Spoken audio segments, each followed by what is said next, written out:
The most common mistake that employers make after they learn a whistleblower has filed a case is to not police the coworkers of that person.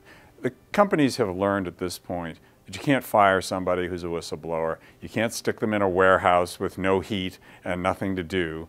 But what they're not as good at is making sure that the coworkers are not retaliating against the individual, because there's often some resentment there. And those people are lower down and sometimes below the radar of the executives who are trying to deal with the situation.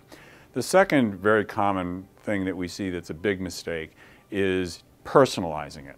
I remember one case where we were in a meeting with the general counsel of a Fortune 500 corporation. The government lawyer mentioned a figure to settle the matter of around $30 million, and the response was, well, if you think that we're going to pay that, pal, you better sharpen your pencil. He was personalizing the case because it came from an employee that they viewed as disloyal, and he wasn't objectively viewing it. Many years later, the company paid 4 times that much, plus $10 million in our attorney's fees, plus probably another $20 million to their own lawyers. So don't personalize these cases.